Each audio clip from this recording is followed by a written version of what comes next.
Indefinite sentence का हम लोग पैसिव का थ्योरी इसके पहले वाला वीडियो में देख चुके हैं और उसमें क्या होता है उसका एक ट्रांसफर के दृष्टिकोण से, रीजनिंग के दृष्टिकोण से और स्पीकिंग के दृष्टिकोण से चर्चा हुई है। लेकिन यहाँ मैं पुनः एक स्पेशल कॉम्पिटिटिव व्यू से और एक जनरल रूल मैं लाने जा रहा हूँ पैसिव का। आज इसलिए टॉपिक बना दिया हूँ पास्ट इंडेफिनिट टेंस और उसमें क्या है, passive of एम्फैटिक sentence, passive of negative sentence, passive of interrogative sentence. यानी पास्ट इंडेफिनिट का जो सेंटेंस होता है, अगर वो एम्फैटिक अवस्था में हो, अगर नेगेटिव अवस्था में हो और अगर इंट्रोगेटिव अवस्था में हो, तो हम पैसिव कैसे बनाएंगे। तो आइए, एक जनरल रूल है इसका, जब भी एम्फैटिक बनेगा, जब भी नेगेटिव बनेगा, जब भी इंट्रोगेटिव बनेगा, तो इसमें सदैव डीड का प्रयोग होगा ही, और डीड होगा तो V1 ही होगा, दूसरा रूप होगा ही नहीं। तो डीड V1 पास्ट इंडेफिनिट में आएगा एम्फैटिक बनाने के लिए, निगेटिव बनाने के लिए, इंट्रोगेटिव बनाने के लिए। तो इस अवस्था में आप क्या करेंगे, डीड के बदले वाज वेयर लेंगे हम। डीड हट जाएगा, पैसिव में डीड नहीं रहेगा और डीड के बदले वाज वेयर आ जाएगा। अब V1 तो सीधा V3 में जाएगा ही, चूंकि पैसिव में मेल भर का रूप सदैव V3 में ही रहता है। यानी डीड प्लस V1 रहेगा तो उसका पैसिव होगा वाज वेयर प्लस V3। ये बात हुई। अब आइए, अगर नॉट लगा रहेगा तो डिड नॉट के जगह वाज वेयर नॉट हो जाएगा, क्योंकि नॉट को हेल्पिंग वर्ब चाहिए, यहाँ डिड चाहिए, अब पैसिव वाज वेयर चाहिए उसको, बस सीधी सी बात है। और V1 V3 में बदल जाएगा। बस इसी थ्योरी पर हम इन तीनों चीजों की चर्चा कर लेंगे और तीनों को आराम से जान जाएंगे, कोई परेशानी तो है ही नहीं। तो चलिए, अब मैं इस पर एग्जाम्पल दे करके आपसे डिस्कस कर लेता हूँ। चलिए इसको देख लेते हैं। और नए जो बच्चे हैं हमारे, जो देखते हैं, जो सब्सक्राइब ना किए हों, कृपया सब्सक्राइब करें, और जो बार बार देखते हैं वो कमेंट करें, शेयर करें, एकदम आराम से भाई लाइक करें, ये सब चीज़ करते चलिए। चलिए फिर हम लोग इस पर एग्जाम्पल लेकर के इसको देखते हैं। अब आप बच्चे देखिए, यहाँ Ram did play cricket, Ram cricket तो खेल लिया। अब इसका पैसिव कैसे बनाएंगे, सीधी बात है, क्रिकेट चलाएगा आपको राम की जगह, बस आप यहाँ राम दे दीजिए, और अब ये राम जाएगा क्रिकेट की जगह और ये हो जाएगा बाय राम, समांतर पर। अब मैं बोल चुका हूँ डीड अगर है तो डीड के बदले वाज वेयर आएगा, वाज आएगा या वेयर, ये फैसला करेगा। सो माने वाले जो ऑब्जेक्ट है, ये क्रिकेट सिंगुलर है इसलिए यह वाज लेगा, और ये V1 सीधा V3 में चला जाएगा। अब देख लीजिए, बन गया आपका passive, Ram did play cricket का पैसिव ना, cricket was played by Ram. बस सीधी सी बात है, जिस तरह से नॉर्मल सेंटेंस का पैसिव बनता है, एम्फैटिक का भी वैसे ही बनेगा। अब चलिए आप एक निगेटिव ले लेते हैं, हम इसको राम, इसी को दे देते हैं, Ram did not play cricket, अब आप इसको देख लीजिए, क्रिकेट फिर आ गया राम की जगह, कोई दिक्कत है थोड़ी इसमें, क्रिकेट आ गया और राम चला गया आपका यहाँ पर राम की जगह, और फिर डिड नॉट है तो डिड नॉट की जगह क्रिकेट अनुसार वाज नॉट आ जाएगा। नॉट तो अपना रहबे करेगा, इसको हेल्पिंग वर्ब चाहिए, यहाँ हेल्पिंग वर्ब मिल गया इसलिए रह गया, और प्ले की जगह आप प्लेड लगाते हैं, ये आपका V3 हो गया। यानी कि Ram did not play cricket का पैसिव बना, cricket was not played by Ram, this is your final sentence. ये सिंपल सा तरीका है, कोई बहुत बड़ी चीज नहीं है। अब आइए हम क्या करते हैं, इंट्रोगेटिव सेंटेंस का पैसिव बनाते हैं। पहले यस नो का बनाते हैं, फिर उसके बाद हम WH इंट्रोगेटिव को बना करके उसको क्लियर कर लेते हैं। फिर ढेर सारे 5-10 एग्जाम्पल मैं दे दूंगा, आप वर्कआउट कर लेना। तो डिड राम टीच यू, क्या राम ने आपको पढ़ाया, तुमको पढ़ाया था, इसकी हिंदी हो गई। अब इसका पैसिव क्या करेंगे, बस मैं पीछे, अगर मैं जितना भी नीचे टेस्ट पीछे पढ़ाया हूँ उसमें भी मैंने जो यस नो इंट्रोगेटिव या WH इंट्रोगेटिव जो पढ़ाने की को पैसिव बनाने की जो बात की थी, ठीक उसी मेथड पे इसमें यहाँ भी आइए कि अगर शुरू में हेल्पिंग वर्ब आया हुआ हो तो आप सीधा उसको छांटो, कुछ करना नहीं। ये आपका सब्जेक्ट है, ये आपका ऑब्जेक्ट है, और ये आपका V1 है, इसको छोड़ दीजिए। अब क्या कीजिए, सब्जेक्ट को ले आइए ऑब्जेक्ट की जगह, यहाँ यू आ जाएगा, इसको ले जाइए यहाँ बाय राम, इंट्रोगेटिव साइन है तो इंट्रोगेटिव साइन होगा ही। और टीच अगर ये है जिसका V3 होगा, सीधा टॉट कर दीजिए, टॉट हो गई, ये V3 हो गया। और मैं बोल चुका हूं आपको कि डिड की जगह आपको वाज वेयर आएगा, लेकिन यहाँ वाज जगह या वेयर ठीक इसके बगल वाला ही फैसला करेगा। यू को चाहिए वेयर, आप कैपिटल से लिख दीजिए। अब आपका पैसिव बन गया were you taught by Ram, were you taught by Ram, आपका फाइनल आंसर। आइए एक और मैं दे देता हूं आपको एग्जांपल, आप जरा देख लीजिए। डिड यू टीच हिम, ऐसा देख लीजिए। अब यहां डिड है, डिड को छांट दीजिए, हेल्पिंग वर्ब तभी आप थोड़ा छांटिए इसको, और सीधा अब इसको ले जाइए इसके जगह, यहां दीजिए बाय यू। यू दोनों नॉमिनेटिव केस ऑब्जेक्टिव केस में एक ही होता है, साइन नहीं हटेगा, साइन जो है वही रहेगा। और हिम आ जाएगा यू की जगह ही बन करके, यहाँ आप ही बन दे दीजिए। और ये टीच है, टीच को अब यहाँ सीधा टॉट कर दीजिए, तो जैसे V1 है ये आपका V3 होगा। अब आप डीड की जगह, डीड के लिए हम वाज और वेयर लेंगे, यहाँ वाज देंगे या वेयर ये फैसला करेगा। डीड के जगह कैपिटल से वाज लिख दीजिए। अब आपका हो गया was he taught by Ram. कहाँ दिक्कत है? कहीं दिक्कत तो है ही नहीं, एकदम क्लियर सेंटेंस आता है और हम लोग इसको बढ़ाते चले जाएंगे। और इस पर ढेर सारे मैं एग्जांपल्स दे रहा हूँ, कोई दिक्कत है ही नहीं, बस आप आराम से बढ़ाते चलिए। तो चलिए ये हो गया यस नो इंट्रोगेटिव। अब हम लेके चल रहे हैं आपको WH इंट्रोगेटिव कैसे बनाएंगे इसका पैसे। आइए दो चार एग्जाम्पल उसका भी ले लेते हैं, फिर उसके बाद ये क्लियर हो जाएगा एकदम सिंपल सा, फिर हम लोग आगे निकल जाएंगे। चलिए अब WH इंट्रोगेटिव सेंटेंस हम लोग ले उठा रहे हैं, पास्ट इंडिफिनिट का WH इंट्रोगेटिव ले रहे हैं और उसका पैसिव बनाने का भरपूर प्रयास हम लोग कर रहे हैं। यहाँ देखें, नियम से कर लेते हैं, कोई दिक्कत है नहीं अब यहाँ, लेकिन बस सिंपल सा तरीका है। ये WH है और ये हेल्पिंग वर्ब। जब ये मैं बोलता हूँ बार बार बस WH इंट्रोगेटिव सीधा WH वर्ड को और हेल्पिंग वर्ब को छांट के लग कर दीजिए। शेष जो बचा हुआ पार्ट है, शेष का सबसे पहले आप पैसिव बना लीजिए। देखिए कैसे बनता है। ये आपका ऑब्जेक्ट है और ये आपका सब्जेक्ट है और ये आपका V1 है। उसको उठा के लाइए इसकी जगह, ये आ जाएगा ही, और उसको उठा के ले जाइए यहाँ, ये हो जाएगा बाय यू, और इंट्रो साइन नहीं हटेगा। और ये टीच है, ये चला जाएगा टॉट में। ये हो गया आपका, इधर का पार्ट क्लियर है। अब क्या होता है, ये WH जो वर्ड होता है, WH वर्ड कभी नहीं डिस्प्लेस होता, नहीं हटता नहीं है। जो WH वर्ड है उसको दे दीजिए, और डिड के बदले आप वाज वेयर लाते हैं, वाज जाएगा या वेयर इसके अनुसार डाल दीजिए। ही को चाहिए वाज, यहाँ स्मॉल में ही वाज जाएगा, क्योंकि यहाँ से स्टार्ट हो चुका है सेंटेंस। अब इसका पैसिव बन गया why was he taught by you. क्या कठिन है? कोई कठिन तो है ही नहीं। चलिए अगला सेंटेंस ले लेते हैं, बस आप एक और ले लेते हैं, हम ले लेते हैं। व्हेन डिड यू नहीं दे देते, व्हेन डिड दे देते हैं, when did they play, PLA play cricket. चलिए एक सेंटेंस है, बस सीधा WH वर्ड है, ये हेल्पिंग वर्ब है, छांटिए तुरंत। ये हो गया आपका सब्जेक्ट, ये हो गया आपका ऑब्जेक्ट, और ये हो गया आपका V1। बस सीधा एक दूसरे के सब्जेक्ट ऑब्जेक्ट को बदलिए, यहाँ क्रिकेट दे दीजिए और यहाँ दे दीजिए बाय देम, साइन रहेगा ही। प्ले की जगह प्लेट लगाइए, और इसके वेल को तो सीधा WH वर्ड कभी भी नहीं हटता है, जो है उसी को उतारिए।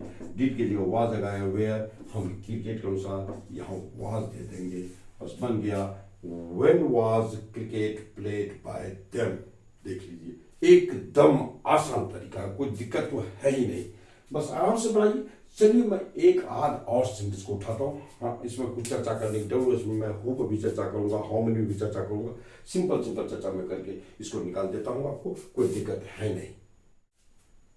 देखिए यहाँ हु टॉट हिम, हु एक ऐसा WH वर्ड हो सीधा सब्जेक्ट रूप में काम करता है, एकदम सीधा खुद सब्जेक्ट बनता है और WH वर्ड ही बनता है। यही कारण होता है सब्जेक्ट के बाद सीधा में भर का रूप आता, टेंस के अनुसार जो भर का रूप होता है वो, जैसे पास्ट इंडेफिनिट V2 आ गया और उसके बाद सीधा ये ऑब्जेक्ट आ गया। बस इसको ऐसे, बस ये ऐसे ही रखता है, बस कुछ है नहीं। आपको मैं पीछे हु पे काफी चर्चा मैं कर चुका हूँ, प्रेजेंट इंडेफिनिट से जो मैंने शुरू किया था, और वैसे भी theory of passive of interrogative sentence उसमें मैं लाया हूँ उसको, तो वहां भी आप देख सकते हैं। तो हु की जगह आप सीधा यहाँ बाय होम लगा दीजिए, ये होता है। ये V2 का जो पैसिव बनता है, जो वाज वेयर प्लस V3 बनता है, आप देख चुके जनरल रूल में इसका। ये जो है ये टूटेगा, ये टूटेगा कौन चीज में, ये रहेगा वाज और वेयर में टूटेगा ये, और उसके बाद क्या होगा, ये आएगा V3 में, डॉट होगा, ये हो जाएगा वाज वेयर, और V3 में V2 का पैसिव बनता है वाज वेयर V3, ये V3 में चला गया, ये V3 हो गया। अब क्या होता है, इसके बाद जो ऑब्जेक्ट है, तो हम जानते हैं कि ऑब्जेक्ट चला जाता है इसमें पैसिव में, और जो ऑब्जेक्टिव रूप में रहता है वो नॉमिनेटिव रूप में चला जाता है। तो ये जो है सो अब आपको इस दोनों के बीच में यह रहेगा, दोनों के बीच में ये नॉमिनेटिव केस में बदल के रहेगा, हिम है तो यहाँ ही आ जाएगा, सीधा रूल है इसका। तो अब क्या कीजिए आप, अब ही इसके बगल वाला, अब इस ये जो हेल्पिंग वर्ब है, ये जो है वाज वेयर, ये इसके अनुसार ही वाज रहेगा या वेयर, ये फैसला करेगा, क्योंकि इससे कनेक्ट होता है। ही है तो ही को चाहिए वाज, इसलिए वेयर ये समाप्त हो जाएगा, ये नहीं रहेगा, और यहाँ इंट्रोगेटिव साइन आ जाएगा। तो अब आपने देखा कि हु डॉट हिम का पैसिव बनेगा by whom was he taught, ये वाज ही के अनुसार है, ध्यान रखिएगा, ये बना। और एक रूल और बनता बेटा कि ये जो होता है, हम चाहें तो बाय होम को हु में ही रहने दें, ये हु है तो हु में ही रहने दें, हु के बाद सारी चीजें सब ठीक ठाक रहती है, ऐसे ही वही मेथड रहेगा, ही रहेगा, फिर डॉट रहेगा, और ये जो बाय है, ये बाय को लास्ट में लगा देते हैं। पैसिव चूंकि सिंबल सामान्य तौर पर एक सिंबल है पैसिव का, तो बाय को आप रखिए। तो कहने का मतलब ये हुआ, हु को पैसिव हम बाय होम दे करके या हु दे करके, दोनों मेथड से हम बना सकते हैं। आइए एक और सेंटेंस उठा लेते हैं आपको, और जैसे लेते हैं who wrote, who wrote books, यहाँ देखिए who wrote books, किसने किताबें लिखी, who wrote द लगा देते हैं, who wrote the books, ये हो गया, ये V2 है। तो बस सीधा बात, V2 का पैसिव क्या बनेगा, V2 को तोड़िए, ये was where में आएगा, was where आइए रिटर्न में आएगा, टूट गया। V2 का पैसिव वाज में V3 बनता है, और ये हु है, हु को आप ले जाओ बाय होम में, बन गया। अब क्या कीजिए, द बुक्स है, द बुक्स को इस दोनों के बीच में, हेल्पिंग वर्ब और मेन वर्ब के बीच में लाते हैं इस ऑब्जेक्ट को, यानी कि द बुक्स यहाँ दोनों के बीच में आ जाएगा। अब बुक्स प्लुरल है, इसके अनुसार वाज आएगा या वेयर आएगा, तो इसलिए द बुक्स के अनुसार वेयर आएगा, इसलिए वाज आप नहीं देंगे। इसका पैसिव बना कि by whom were the books written, अब आप यहाँ का सिंबल लगा दीजिए, कोई दिक्कत कहीं भी कुछ नहीं है। अब चाहो तो इसको आप हु ही दे दो, हु में ही रख लो, ये वेयर आएगा, द बुक्स आएगा, रिटन आएगा, और बाय लास्ट में लगा करके साइन लगा दीजिए इंट्रोगेटिव का, बस बन गया सेंटेंस। यानी कि हु से बनने वाले सेंटेंस का हम दो पैसिव बना सकते हैं। ये आपको जानकारी रहनी चाहिए। तो चलिए अब हम इस ये हो गया, हम हाउ मेनी पर भी ले लेते हैं। एक हाउ मेनी पर भी बनने वाले जो सेंटेंस होते हैं उसका पैसिव बने, बस इसी मेथड हु के मेथड में ही हाउ मेनी बनता है। हम पीछे चर्चा कर चुके हैं प्रेजेंट इंडेफिनिट, बस सिर्फ यहाँ टेंस बदलेगा लेकिन मेथड नहीं बदलेगा, इस बात को आप सदैव याद रखें। तो चलिए हाउ मेनी का भी उठा लेते हैं हम। देखिए हाउ मेनी में क्या होता है, हाउ मेनी के साथ प्लुरल प्रोनाउन आता है।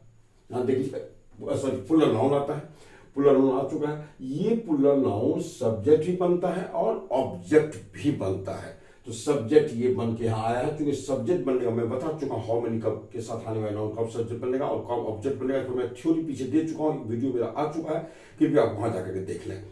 तो how many plus puller noun करके मैंने एक स्पेशल वीडियो दे दिया और उस पर मैं बहुत ज़्यादा नहीं बोलूँगा यहाँ, आप वहाँ जाके देख लो। तो how many teachers taught them, यहाँ यह सब्जेक्ट है, यहाँ सीधा भेटो है और यहाँ ऑब्जेक्ट है, यानी भर सब्जेक्ट भर ऑब्जेक्ट है, कुछ नहीं करना है, बस ये सब्जेक्ट है। पैसिव में आपको इसको बैक के साथ कर दीजिए, क्योंकि ये हाउ मेनी जैसे हु वहाँ अंत में नहीं जाता है लेकिन शुरू में ही रह के बै लेता है, उसी ढंग से how many plus plural noun ये सब्जेक्ट है, शुरू में ही रह कर ये बै ले लेगा, बै के साथ रहेगा, बाय हाउ मेनी टीचर्स। ये देखिए आ गया। अब ये टूटेगा, ये टूटता है, ये टूटता है वाज वेयर में टूटेगा और भीतरी में टूटेगा, यानी कि टॉट बन जाएगा। भीतरी का जो पैसिव बनाने का नियम है ये भीतरी हो गया।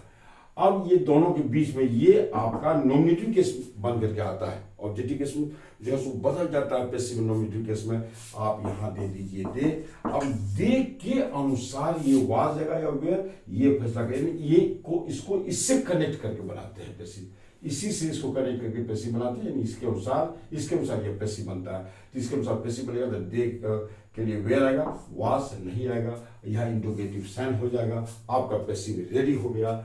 How many teachers taught them, तो इसका पैसिव बना by how many teachers were they taught. Simple सी बात है, कुछ तो है ही नहीं। आइए एक और हम बना लेते हैं इसमें, आपको 10वां सेंटेंस, हाउ मेनी पीपल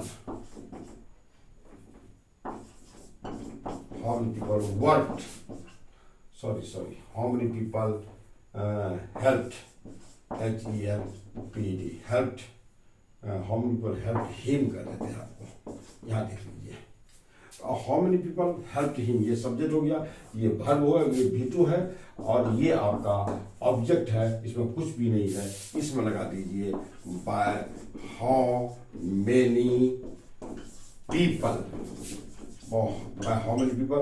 ये जो इससे इसको कनेक्ट कीजिए, हिम मैंने हिम, ये हिम बदलेगा तो इसको इससे जब कनेक्ट करके इसके अनुसार ये पैसिव बनाइए, वाज वेयर प्लस V3 में ही जाएगा, तो वाज V3 में जाएगा चूंकि इसके अनुसार, वेयर नहीं जाएगा चूंकि ही जो है हिम में आ जाएगा, तो हिम में जब जाएगा हिम में जाएगा और इसके अनुसार ये पैसिव बनेगा तो वाज लेगा और ये हेल्प लेगा।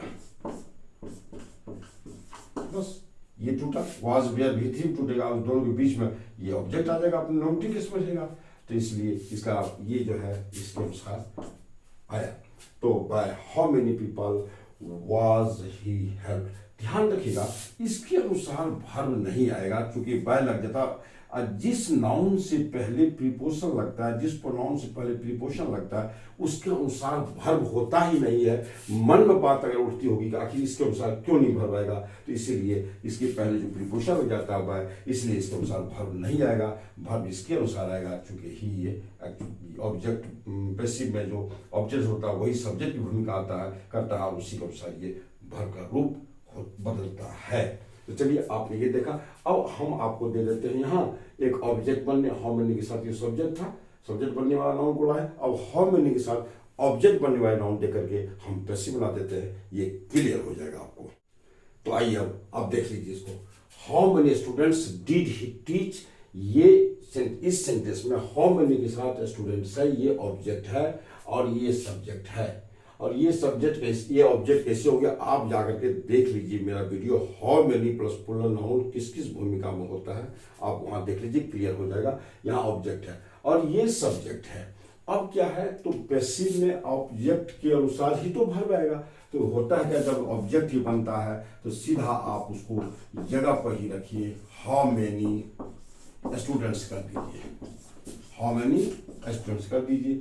अब क्या होता है, ये डिड जो होता है, डिड बदलेगा वाज वेयर में, यहाँ वाज दे दीजिए और वेयर दे दीजिए, ये वाज वेयर बदलेगा, और ये टीच बदलेगा V3 में, ये V1 है तो V1 कुछ बदलेगा, V3 में TAUGST टॉट, ये होगा। ये सब्जेक्ट हमेशा बाहर कर दीजिए बाय के साथ, ये जाएगा, यहाँ साइन दीजिए। अब क्लियर करने कुछ और बाकी है, इसमें देख लेते हैं। अब चूंकि आपने कर दिया वहां चला गया, ही निकल, यहाँ का जो सब्जेक्ट होता है वो निकल के बाहर भाग जाता है। और पैसिव में आप और हम जानते हैं कि वर्ब जब भी आता है तो ऑब्जेक्ट के अनुसार ही आता है। यहाँ आपका ऑब्जेक्ट है स्टूडेंट्स, इसलिए स्टूडेंट्स को वेयर चाहिए ना कि वाज चाहिए, इसलिए अब आपका सेंटेंस फाइनल हो गया। यानी how many students were taught by him, एकदम क्लियर हो गया, कहीं कोई दिक्कत नहीं, इसका पैसिव यही बनेगा। कन्फ्यूज में बोल जाता हूँ, उसको हो सकता है आप स्टूडेंट प्लस समझे हो, लेकिन हाउ मेनी स्टूडेंट्स अगर ये ऑब्जेक्ट की भूमिका में है तो उसके तुरंत बाद हेल्पिंग वर्ब आता है, उसके बाद कोई नाउन प्रोनाउन आता है, उसके बाद वर्ब मेन वर्ब आता है। बस आप देख लीजिए, पास्ट इंटीग्रेट है, डीड आया है, हेल्पिंग वर्ब है, ये सब्जेक्ट के रूप में है और V1 है, तो इसलिए ऑब्जेक्ट हो गया। ऑब्जेक्ट है तो पैसिव में हमको ऑब्जेक्ट अगर को ही शुरू में रखते हैं, इसलिए इसको ऑटोमेटिकली हम लोग को शुरू में लिखना ही पड़ेगा, मजबूरी हमारी है कि शुरू में ही रखना पड़ेगा, क्योंकि WH वाले वर्ड जो भी होते हैं शुरू में ही होते हैं, चाहे सब्जेक्ट बने या ऑब्जेक्ट बने, तो उसको स्थान पर ही उसके स्थान पर रखते हुए उसको हम बाय लगाते हैं और बाय नहीं भी लगाते हैं, इसलिए इसको स्थान पर रख लीजिए, ऑब्जेक्ट आपका स्थान पर रख गया। फिर इसके अनुसार वर्ब देना पड़ेगा कि यहाँ डिड बदलेगा वाज और वेयर में, तो यहाँ स्टूडेंट्स है तो स्टूडेंट के अनुसार वेयर कर दीजिए, ठीक है, वेयर कर दिए, और ये जो है इसको बाहर कर दिए, बाहर कर दीजिए, इसको निकल जाएगा ये बाय के साथ, और ये V1 V3 बदल दीजिए, आपका क्लियर हो गया, कोई दिक्कत है नहीं। डीड गया वाज वेयर में, V1 गया V3 में, दोनों को एक जगह कर दीजिए, इसके अनुसार वाज वेयर क्लियर कर लीजिए और उसको बाय कर दीजिए, बस बन गया। सिंपल सी बात है, कोई कठिन चीज नहीं है। एक एग्जाम्पल मैं और आपको दे देता हूं, आप देख लो, how many children did, how many children did you help, how many children did you help, तो कितने बच्चों को मदद किया, बस how many यहाँ रहने करेगा, how many हम कर ही देंगे, how many children कर देंगे, और ये did was where में जाएगा, जो इसके अनुसार होगा तो इसको where कर दीजिए, और ये V1 है, V1 को V3 बदलिए, यहाँ हेल्प हो जाएगा, और इसको सब्जेक्ट है, इसको बाय यू के साथ लगा दीजिए, बस बंद हो गया। कहाँ कोई दिक्कत है यार, सिंपल सी बात है। तो चलिए, मेरे ख्याल से शायद ये काफी आपको हो गया, और ये डबल मैंने इसका पैसिव सिस्टमेटिकली और बड़ा स्थिर से मैंने बताया है, तो ये थ्योरी थे। अब इसके लगे हाथ में कुछ सेंटेंसेस आपको प्रैक्टिस के लिए दे रहा हूं, आप सारे बच्चे वो प्रैक्टिस कर लो, आंसर के साथ में दे रहा हूं 5-10 सेंटेंस, जो मिल जाए आपको आराम से आप कॉन्फिडेंट हो जाएंगे। तो चलिए, अब मैं इस वीडियो को समाप्त करता हूं, और अब मैं पुनः कहता हूं, आप सारे बच्चे इसको अंत तक वीडियो देखते रहते हैं, आप लोग अंत तक वीडियो को देखिए, शुरू से लेकर अंत तक देखिए, आपको मेरे ख्याल से कोई कमजोरी इंग्लिश की नहीं रहेगी। भुवन जी का एक ही वीडियो को देखिए, मैं हमेशा सिस्टमेटिकली थ्योरी, मैंने एकदम थ्योरी पर आधारित इंग्लिश दे रहा हूँ, किस थ्योरी के बाद कौन सा चीज है, मेरे पास एक सिस्टम है। आप शुरू से देखो, वीडियो नंबर 1, वीडियो नंबर 2 मैंने तो introduction of parts of speech मैंने दिया है, जो वीडियो नंबर 1 से लेकर 19 तक है। फिर उसके मैंने सब्जेक्ट ऑब्जेक्ट मैंने परिभाषा दी है। फिर उसके बाद आपको सब्जेक्ट ऑब्जेक्ट की परिभाषा बहुत बच्चे को नहीं आती, कंसेप्ट उसको नहीं होता, आप जाके देखो वहाँ। फिर मैंने सिलेक्शन ऑफ सब्जेक्ट ऑब्जेक्ट दिया, फिर मैंने ट्रांसफर बनाया, फिर वहां से मैंने लेके चला आगे, इंट्रोडक्टरी ईट है, फिर इंट्रोडक्टरी देयर है। फिर आप इसको देखिए, एक एक वीडियो को आप देखिए, सारे बच्चे डुबकी लगाइए, और मैं चैलेंज देके बोलता हूं, आप में कोई कोर कसर नहीं रहेगी। अगर कोर कसर है तो आप मुझे कमेंट करके लिखो, भुवन जी आप इंग्लिश में नहीं समझता हूं, आप लिखो इसको, इसलिए मुझे खुशी होगी और मैं सुधारने का प्रयास करूंगा। और मैं तो इतना इंग्लिश का रेंज देने जा रहा हूँ, भयंकर रेंज देने जा रहा हूँ कि दुनिया में अगर कोई भी लड़की इंग्लिश पढ़ना चाहते हैं, चाहे SSC हो, LDC हो, CGL हो, कोई UPSC हो, मैं और चाहे +2 के हों, चाहते मैं इस सारी चीज़ों ला रहा हूँ, लेकिन समय लग रहा है मुझे, धीरे धीरे मैं ला रहा हूँ, मुझे कोई जल्दीबाजी नहीं है, मुझे कोई जल्दीबाजी नहीं। तो चलिए ठीक है, हम फिर अगले वीडियो में मिलते हैं आपसे। और मैं आपको एकदम एक ये दे रहा हूँ, आपको एक वीडियो बना के मैं दे रहा हूँ कि आपको किसके बाद क्या मिलेगा। तो चलिए, अब मैं इस वीडियो को अंत करता हूँ। तमाम बच्चों को बहुत हार्दिक शुभकामना, लेकिन भाई थोड़ा सा सब्सक्राइब करते चल, प्यार से सब्सक्राइब कर, अंत तक देख, खूब देख वीडियो को। चलिए, थैंक्स।